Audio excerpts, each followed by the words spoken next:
Hi, everyone. This is Donnella. You're watching Careers with Donnella. We're about to start at 8 o'clock. I know a lot of you joined. We are here with Lissah Hundley. So excited to have Lissah with us today. If you're trying to join the live now, please join. We're here with Lissah. You can see her information right now. Lissah, can you see that? I sure can. Okay, great. So I just want to make sure. So, everyone, thank you for joining me on LinkedIn. This is Donnella Careers with Donnella. We will be starting at 8 o'clock at 7:58. If you have any questions or anything like that you'd like to ask, please send them to me in the chat. I will be looking at the private chat with that. But this is a great opportunity. We're going to be talking about work. We're going to be talking about work-life balance. And Lissah will be sharing some insights and her experience as her role.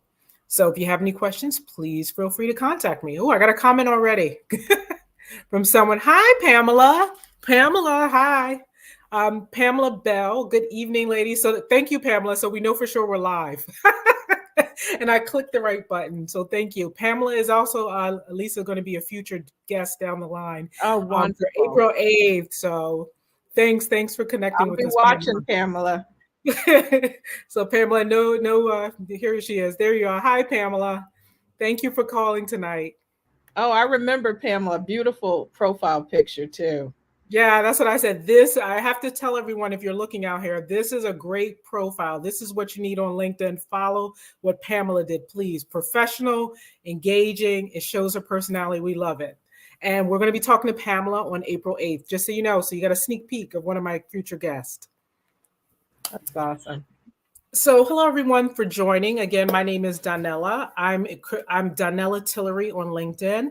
My brand is Careers with Donnella. I am a career coach. I'm a resume writer. I used to work in corporate many moons ago. I'm not going to talk about how long ago, but now I like and enjoy working with people on different brands, on their brands. Thanks, Pamela, on their brand. And what I like to do is LinkedIn is such a great resource to bring in experts, influencers, and professionals like Lissah here. So I thought it would be great to have Lissah come in and talk with us.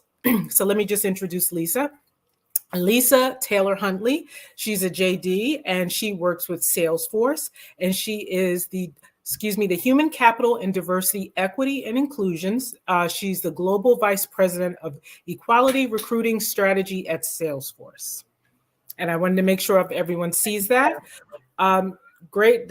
So with that, Lissah, hi, and welcome to the show. Thank you. Hello. It's good to be here. Great. We'd love to have you. So again, we're here.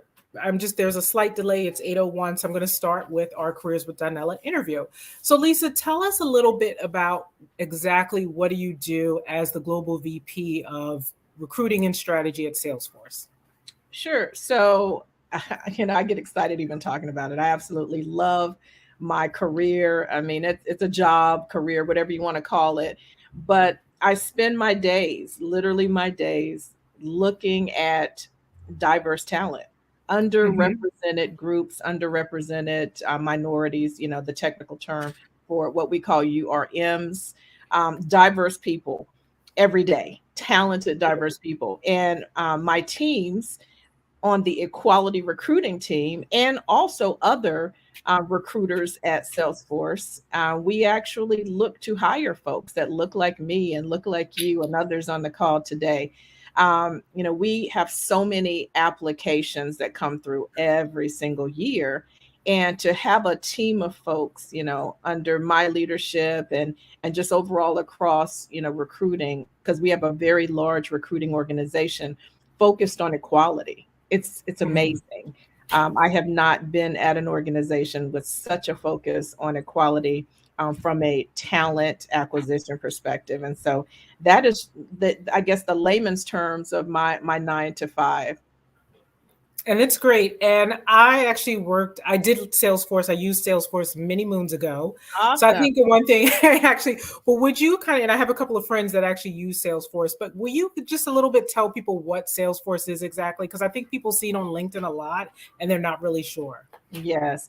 Think of the cloud. I try to keep it simple. The When you look at the customer relationship management tools that we offer, whether it's sales based, whether it's connecting to your customers, engaging better with your customers. We have, so many different products and platforms that really enhance businesses, whether small or large. Even when I was at my former employer, Diversity Inc., a fabulous organization as well, we were customers of Salesforce, and we actually leveraged it to keep in touch with our partners in diversity, equity, and inclusion.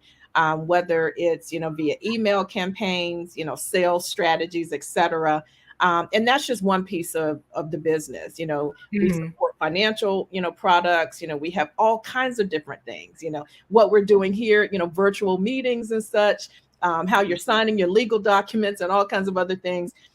We are a powerhouse, a force in technology, and seeking to be, I think, that one-stop shop. So if you are a small business owner, if you're a large entity, definitely check us out. And if needed, if you really don't know, if you go to salesforce.com and not really sure where to go and what product might be a great support, for you, definitely let me know and I can help connect you to the right parties. But if you're not doing business with Salesforce right now, you're missing out. You definitely want to be connected. That's definitely great. And how did you actually get into talent acquisition?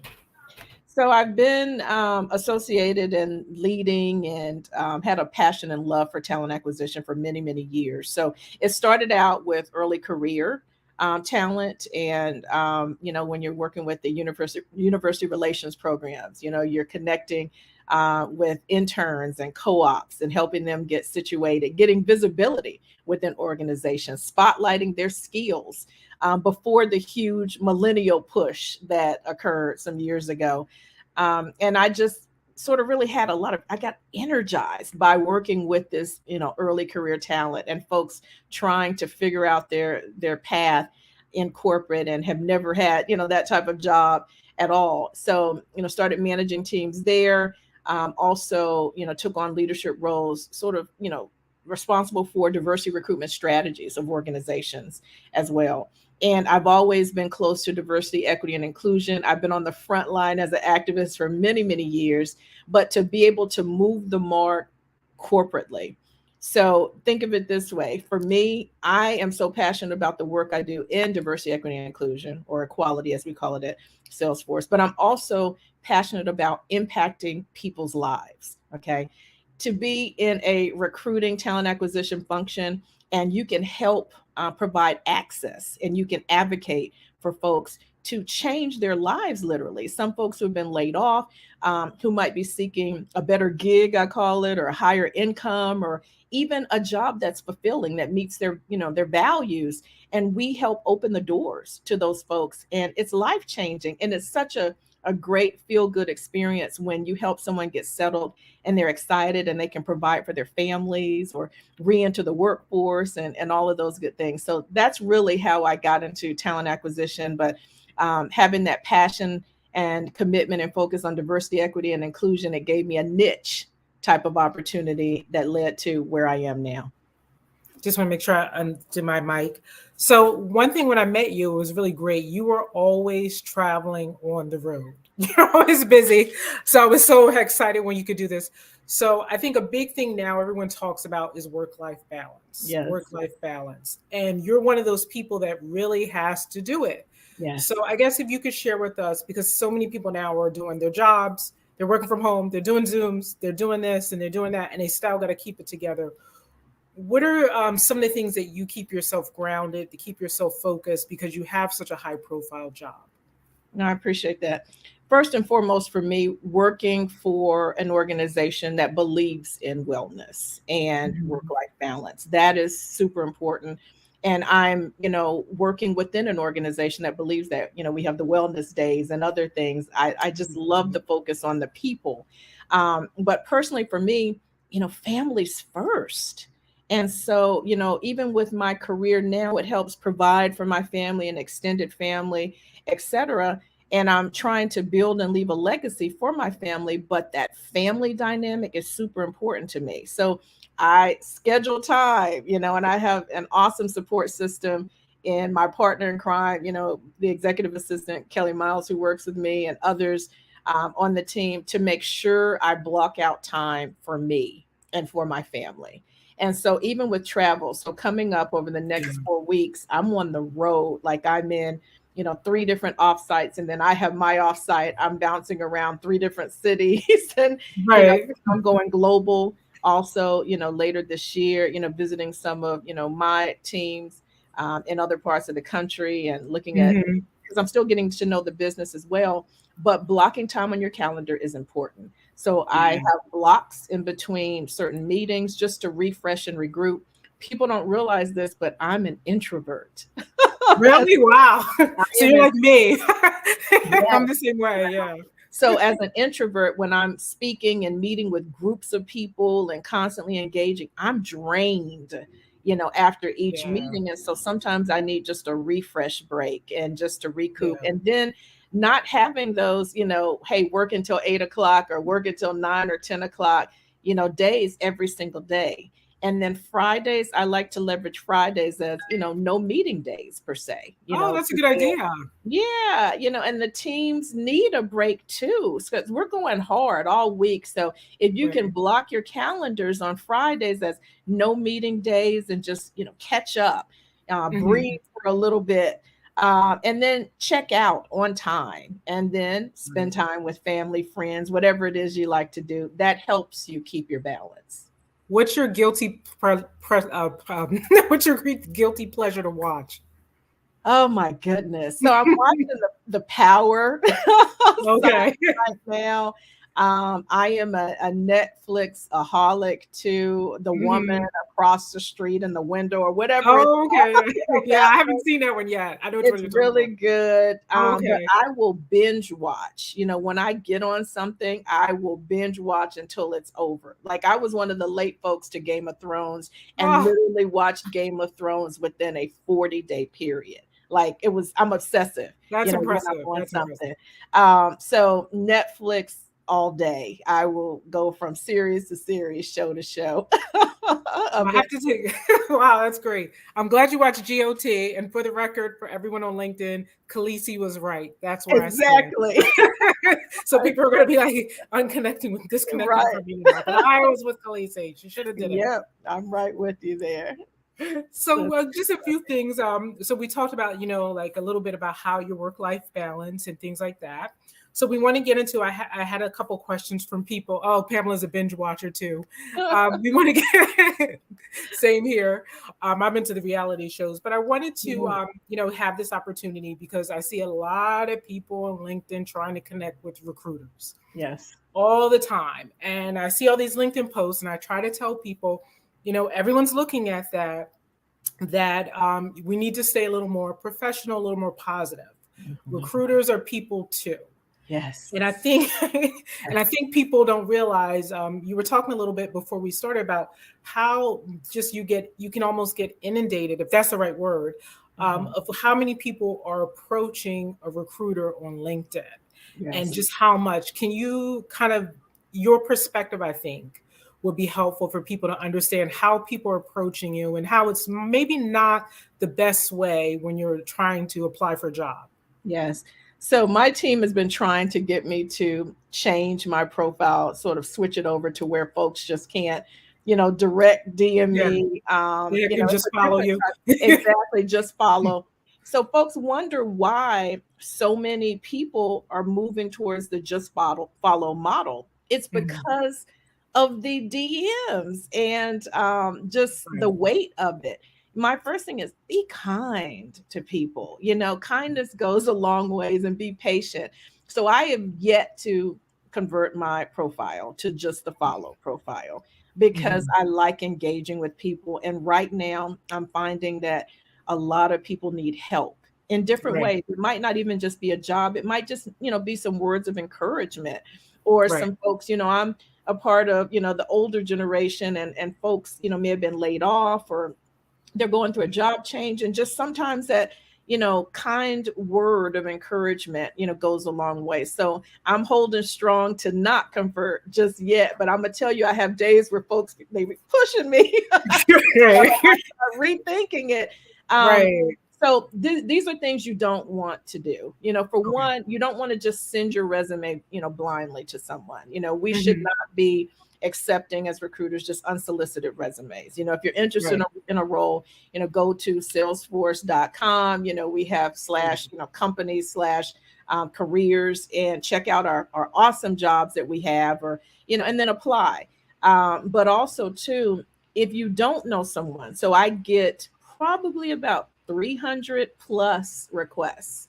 Wow. Sometimes if I have a big post, it could come in a day, it could Oh, come in wow. a Wow. week. It depends on what it is. And I answer everything. If you notice on my posts, if you say something, I'm going to like every single comment or respond to every single comment in my You are good with that.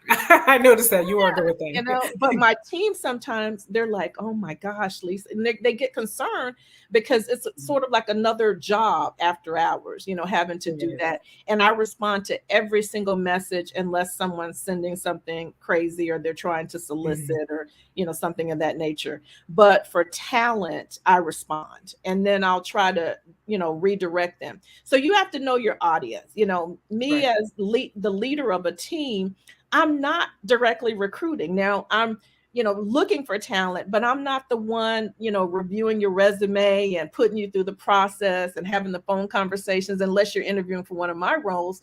So coming to me, asking me a bunch of questions about the process, 9 times out of 10, I'm gonna have to say, hey, I need you to apply and I need you to talk to my team because I'm just not in the day-to-day with that. So know your audience. And 2, if you don't know me, coming right at me first email for a referral, sometimes, it offends you a bit. Like, can I get a hello? Like, how are you doing, Lisa? Have a great day. Something. Right. And we get that all the time. Folks are like, hey, you don't know me, but can I use your name to apply for a job? If I had no people $1 for those since I started Salesforce, I'd have a nice little, chunk of change for my next trip or whatever. So, get to know your person. Everyone also wants hey, can I have 30 minutes or an hour? Can we meet? And I know nothing about you. And so just understanding that, we as leaders, so the reason it's so hard to meet with us and meet with recruiters, et cetera, it's because we're busting our bottoms trying to get you all through the process, and help you find the next big gig. So having the one-off meetings and such, it takes away from that process too. So just understanding your ask and the impact of your ask and being kind with that, it goes a long ways. And that's very true, because I talk about that when I help people with their resumes and they're like, how do I approach? So that's why I wanted to bring that up, because some people do think, oh, I just, I sent my resume and they didn't answer me back.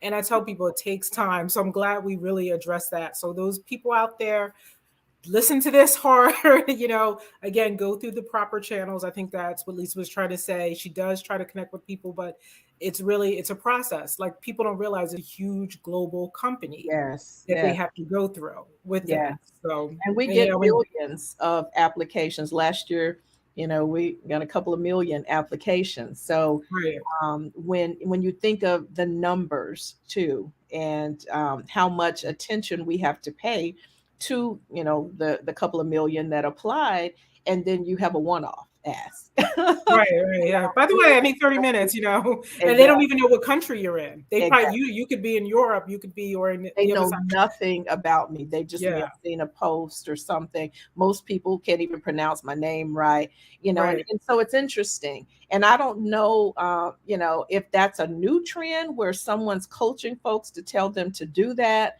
But it's not always the best thing to do. Right. Okay, great. Thank you. So there's that. I have another thing. I wanted to talk a little bit about, and we're almost done our interview, everyone. So I hope you're taking good notes.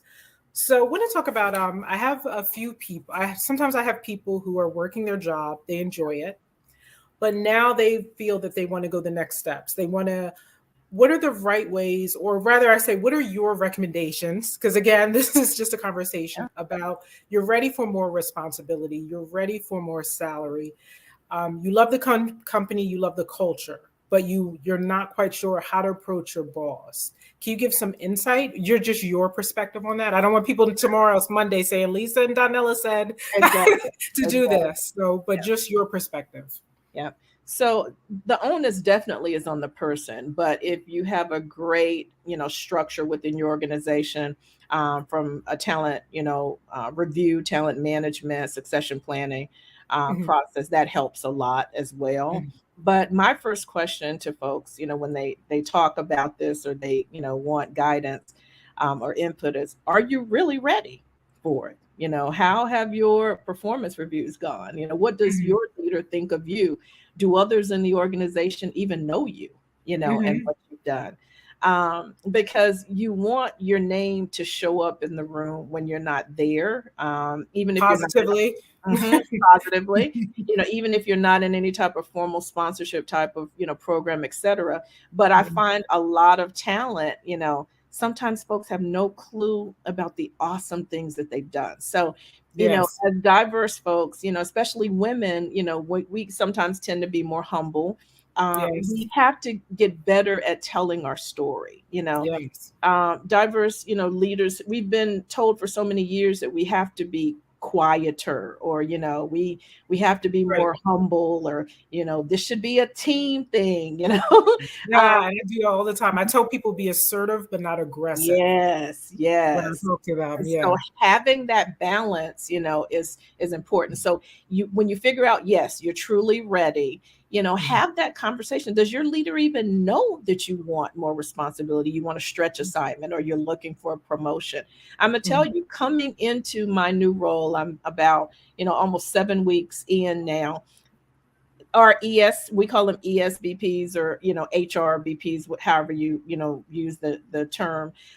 They know, my person knows my goals and where I want to be, and my plan, etc. My leader knows, and we're managing to that. So you have to be able to tell your story to your leadership team, to your HR person or ES person, and get that visibility there. And they can coach you and guide you and let you know where you might need some more development. And then be receptive. OMG. If you can't get constructive criticism, but you want a bigger role with a bigger title, you're probably going to struggle a little bit. So you have to be able to take constructive feedback, fair feedback, of course, because if folks feel they can't share with you, or you're super defensive, or, everything's a battle or a debate, you're not setting yourself up for success too. And know your worth. Okay. Yes. I tell people that all the time.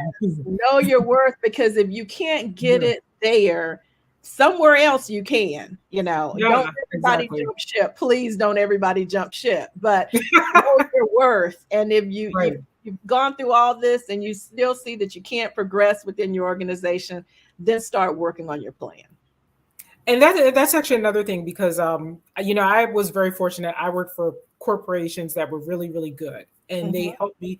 Where now I'm working for myself. It's, that experience. I tell people not to burn bridges, because I worked for corporate companies. It helped me better work with people, one-on-one. This is how we can, how you can approach your boss, how we can talk about negotiation. So I always try to tell people not to burn bridges. Yes.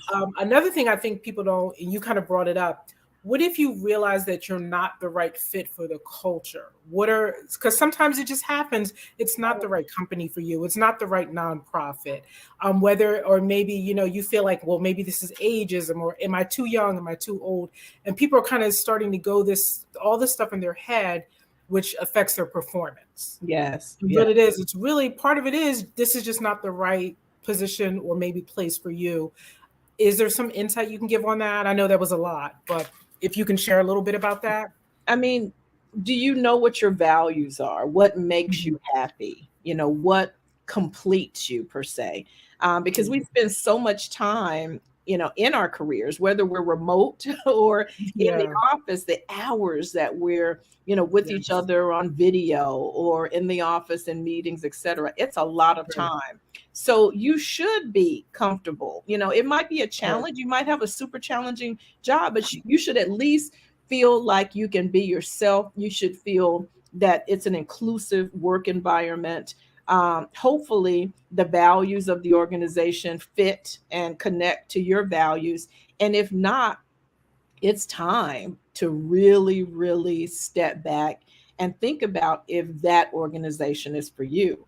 Because today, talent has choices. Okay. The Yeah. great resignation, as they call it, it's real. And so many people are moving around, making big moves because they've realized that, hey, it's not the best fit. They're not happy, day to day, and they deserve more, or, want to feel included and valued in their organization. And so they're making some moves. I always tell folks, because I don't believe in starving through the struggle either, but be proactive and Mhm. start making your exit plan, if needed. If you truly can't see yourself fitting, if you're miserable logging into your Zoom every morning, Right. that's a problem. That was one of those for, yeah, it happens. Yes. And so with that though, there's so many companies out there, that Mhm. you can look into, where I'm telling everybody to go check out, Right. Salesforce.com. But if that's not for you, there's so many other top 50 plus, I call it, companies for diversity and inclusion. You can go to diversity.com even and check out the list and Right. see, what some of the other companies are. But find a company, visit the website, read up on Yes, the the leaders. background. You see what I'm saying? The culture. Do your work too to find your best fit. That's very true. So we're going to close out. I would like to know, what book are you reading, or a favorite book of yours? So it's interesting, how to be an anti-racist. I'm Oh, revisiting okay. that one because I'm preparing some enablement or training type of work, with our team. Our team, Mhm. I love their thirst for knowledge, and they've Mhm. been through all of the, the bias training, microaggression, all this kind of stuff. Yeah. But I want to take it a little bit deeper, and so I was just doing a refresh there. And then, of course, I have my trash, reading too in the evenings when I'm unwinding. I Right. love romance novels by, Black African American authors, as Hmm. well. So if you're Right. out there listening, send me your stuff because I'm an avid reader there too, just supporting the community that's had a struggle when it's come to publishing, from time to time. But those, that's what's on my desk right now that I've been sort of refreshing on. And then also, that's my lighter reading as well. Oh, that's great. Well, I want to thank you tonight, Lissah, for taking a few minutes out of your time. I'd like to close out with just something, maybe something for you, your final thoughts for So everyone here on LinkedIn World. definitely, I encourage you all to feel empowered. This is your time. The opportunities are out there. Evaluate what's important for you and what you need to be fulfilled in your career, and then create your plan and execute on it, because this is the time. And I don't care what your age is. I'll be transparent. I just turned 51 February 1st and started a new career. So I just want folks, that have been struggling, faced with layoffs, or, not, feeling valued within their organization. Think about you, know your worth, and take action. And it will all work out. Just stay encouraged. And that's wonderful. And thank you so much, Lissah. And I just want to thank everyone for taking the time. This session will be recorded on LinkedIn. And again, Lissah, thank you wherever you are in the world. Thank you. Thank For the you. next 4 weeks, be safe. And everyone, Thank you again, so hope much. this is great feedback. Hope this was informative for everyone. Again, I'm Donnella Tillery. I'm a career coach, a resume writer, and a LinkedIn Live creator. I love doing this. I have some amazing upcoming guests that you will see on my profile. So again, Lissah, thank you so much. Get some rest and have a wonderful long weekend. Thank you. You too. Thanks, Goodbye. everyone, and we're going to end our broadcast.